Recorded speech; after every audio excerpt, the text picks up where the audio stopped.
Hey, Pastor Steve Waldron. I hope you're having a great day in Jesus. I want to talk to us a little bit about time delusion. Time delusion. And we know what delusional thinking is when you think something is true and it is not true. You are deluded at that point. And so let's see what the Bible says about this. It says a lot.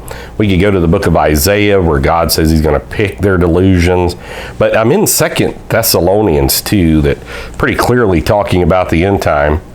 And so we're going to look at the rise of the Antichrist and how that goes along with the delusion. It says this in 2 Thessalonians 2, even him whose coming is after the working of Satan, with all power and signs and lying wonders, blue beam events and artificial intelligence and technology, and with all deceivable, and some occultism in there too, with all deceivableness of unrighteousness. That's so important because when people are in sin, when they're unrighteous, they can be deceived quickly because sin breeds sin, and Satan's father of lies, so he's unrighteous. So people who are unrighteous tend to gravitate to that, just like people who are holy tend to gravitate towards God because God is holy. See John chapter 3, verses 18 through about 23 for more on that subject. And so all deceivableness of unrighteousness, that's the reason immoral people are very hard to subjugate. In them that perish, because they receive not the love of the truth. Notice there's two modifiers there. The word the love of the truth. You can't have a love of the truth, and you can't have the love of a truth. You got to have the love of the truth.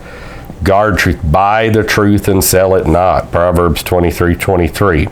So people that don't have that, that's the only way you're going to be saved.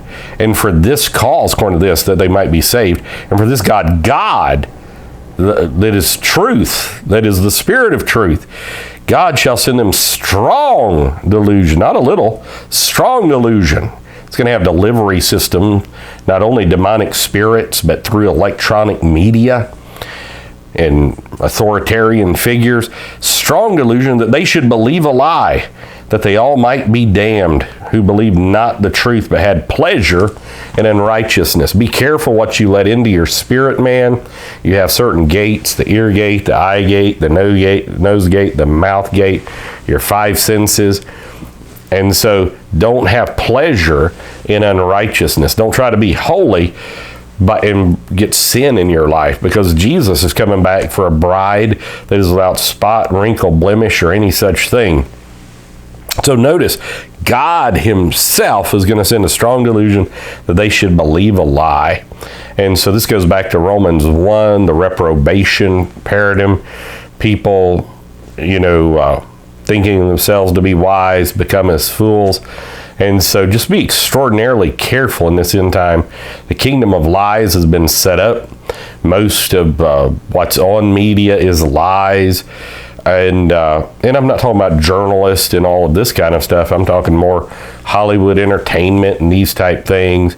But yeah, obviously media can be incorrect, whether deliberately or not deliberately. And several different forces in this world.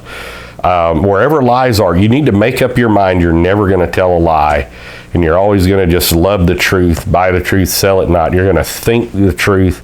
You're going to let the truth be in your very most being. And if you haven't already received the spirit of truth in your life, you will. You'll love to read the word of truth. Not any old Bible is going to do. You're going to want ones that are the words of truth.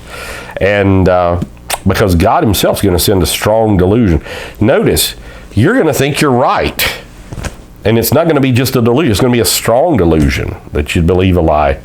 So be careful. Except those days were short and the very elect, Matthew 24.